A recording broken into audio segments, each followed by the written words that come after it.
Boy, it's hard to believe this is the seventh Saturday of the college football season. It seems like only yesterday we were at the end of August and just kicking off the new campaign, but here we are, the middle of October.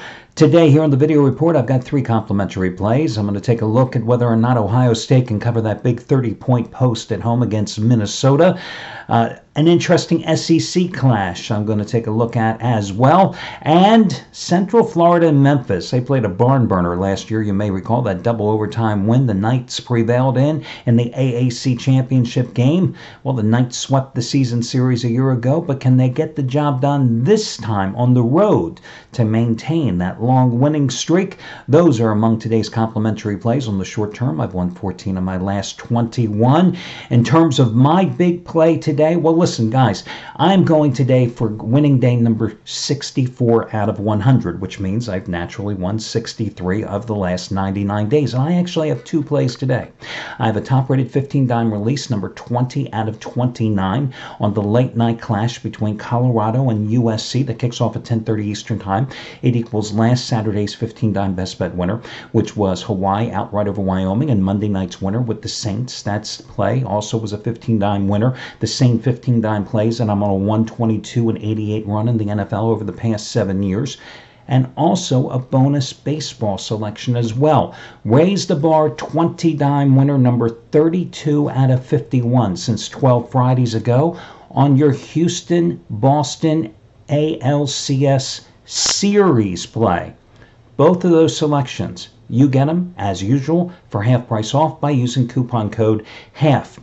Just a quick word here. So, I've won 63 of the last 99 days. You can do the winning percentage right there at around 63%.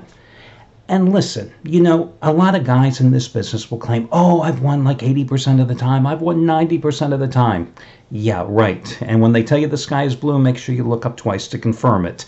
That's just not real. You will win over short terms, 80%, 90% of the time, but over the long haul, what you're really looking to do is to turn a profit over the course of the season, over the course of the year, whatever. But if you can maintain that winning percentage around 65%, you're doing a hell of a job. But the really important thing that you have to look at is consider it this, and look at it as if it's a stock or a mutual fund. Consider the yield and consider the dividend. Now, in my case, over the past 4.5 months, the yield would be the fact that those plays, if you've been a customer of mine, those raise the bar 20-dime releases, because my plays are normally rated 5, 10, and 15 dimes.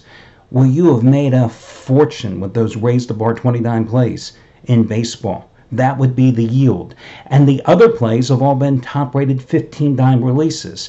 These haven't been piddly little 5-dime selections that I've been tossing away. They've all been top-rated plays to maximize our wins along the way. That's been the yield.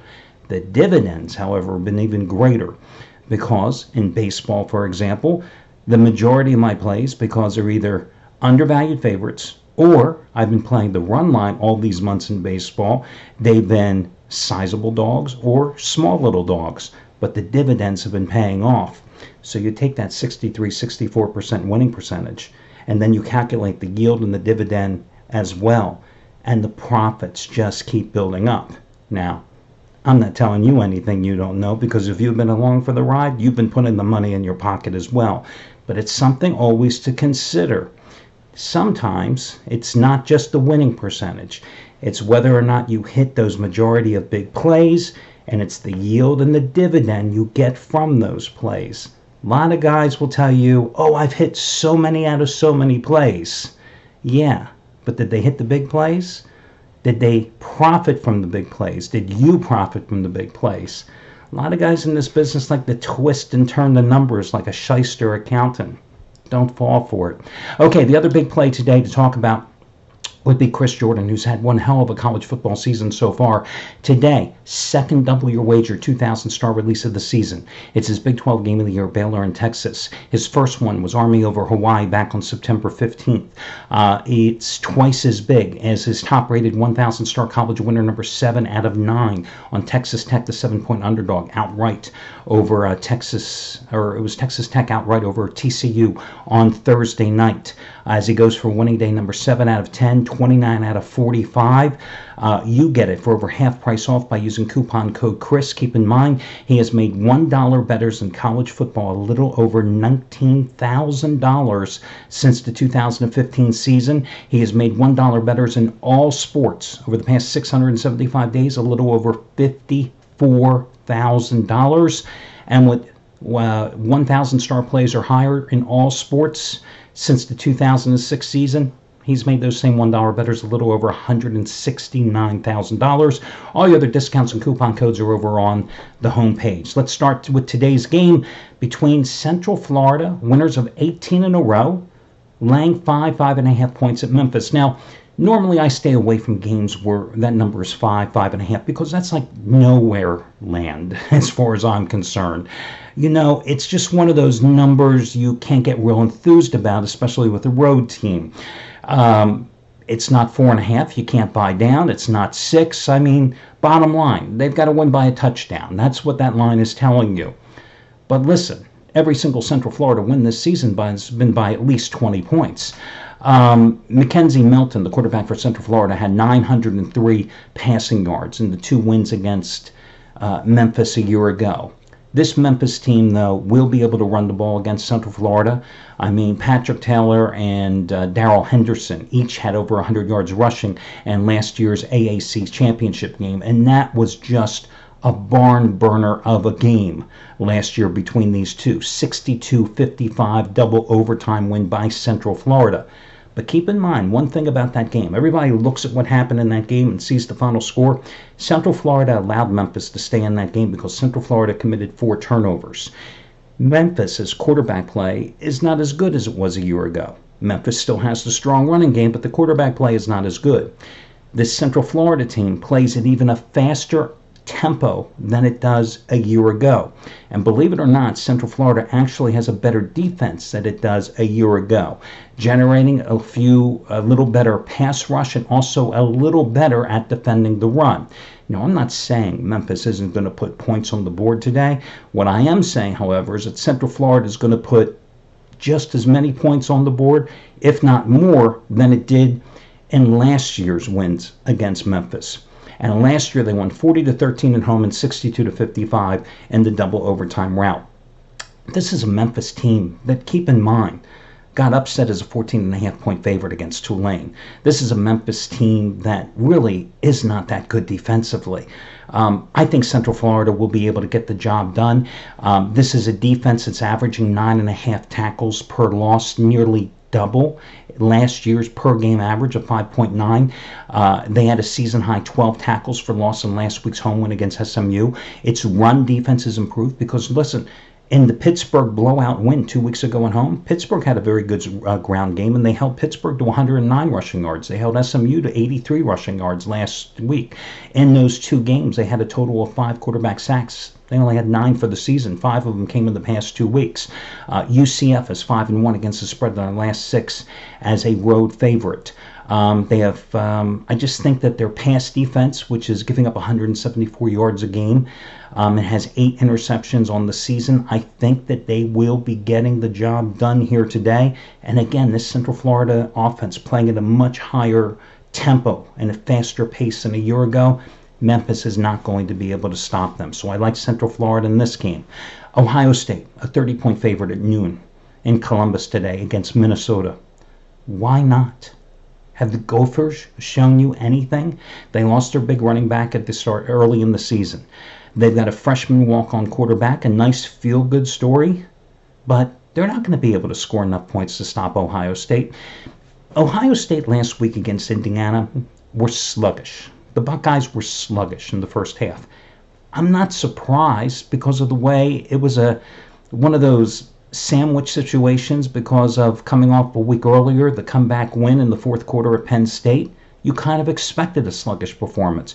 But I don't see Minnesota stopping Ohio State quarterback Dwayne Haskins, who is coming off that 455-yard, 6-touchdown performance against Indiana. I mean, have you seen his numbers? 71.7% completions, 25 touchdowns, 4 interceptions, 319 yards on average per game.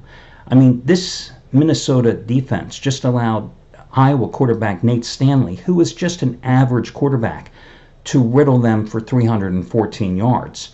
And Minnesota's secondary is beaten up. Their top defensive back, Antoine Winfield Jr., is out. Again, I think that Minnesota, coming off an emotional 17-point loss to their rival Iowa, a game that was a 7-point game midway through the third quarter, this is going to be a flat spot for them. I think Ohio State can call this game. I think they could win it by 44 points if they want to. Again, would I bet a 30-point favorite? No. Do I think Ohio State can win this game by 44 points? Absolutely. So I'm just telling you, I think Ohio State is clearly the play. Ohio State does have some defensive line problems. Not only do they miss defensive end Nick Bosa, who's out recovering from that knee injury, but they have some other injury issues there, and they're banged up along the defensive front. But listen, this is Ohio State team that's 8-3 against the spread, their last 11, laying 20-plus points, and I just think that if Iowa quarterback Paul Stanley can throw for 314 yards and 4 touchdowns against this Minnesota secondary, I think Dwayne Haskins playing at home can do the same. Let's talk about Auburn. Oh my God. Gus Malzahn is a guy that was known for his offensive genius. What's happened? Auburn can't score. Auburn can't even generate much of an offense.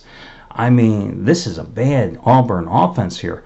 Auburn ground game has been held for under 100 yards rushing 3 straight games. That's the first time that's happened since 1999. They're coming off a 23-9 loss at Mississippi State. The defense was shredded. Nick Fitzgerald of Mississippi State just ran wild, the quarterback against them. 349 yards rushing by Miss State in that game, well above the Auburn defensive yield of 135.5 yards rushing. But all in all, this Auburn defense is not bad. They have 15 sacks. They have 49 tackles for loss. Somebody's going to have to pay the price for that Mississippi State loss, and that somebody is going to be Tennessee. A Tennessee team that has allowed an average of 41 points in losses to the 3 Power 5 teams they have played: West Virginia, Florida, and Georgia. A Volunteers team that is 2-8-1 against the spread, their last 11 as a dog. The Vols have lost 15 in a row versus SEC West Conference teams, SEC West Division teams, I should say, by an average of 25 points. The Vols are coming off a bye. Prior to that, they lost 38-12 to Georgia. Yeah, it was a 28-12 game in the fourth quarter, and a lot of people say, oh man, the Vols really played Georgia close. Did Georgia care about the game? Seriously. Did Georgia not know that simply by showing up they were going to win the game by 30 points? Often people get confused. They see bad teams play a competitive game against a good team and they think, oh, the bad team played great. I was a reporter for too long. I've been in those locker rooms. I've been around those teams. Sometimes the good team simply looks at the schedule and goes, oh, this is a win. We're not going to give 100% effort. And that's why the bad team looks so good, because the good team lets them. I discount that Tennessee performance against Georgia. I think Auburn will score enough points today to cover this spread, which is 14.5. Because listen, if Auburn had played a respectable game against Miss State, if Auburn had beaten Miss State, this line would be 21 points. It's 14.5. It's a bargain. It's a discount. Take Auburn and Jordan Hare today and look for Auburn. It's not going to be a blowout, but look for Auburn to win this game by 17 to 21 points and get the easy cover. So, in order of the games of how I like them today, Central Florida would be number 1, Auburn would be number 2, and Ohio State would be number 3. Although, truth be told, probably the easiest of the 3 games is probably Ohio State laying the 30 points. That'll do it, guys. I wish you well and talk to you again on Sunday when we do this.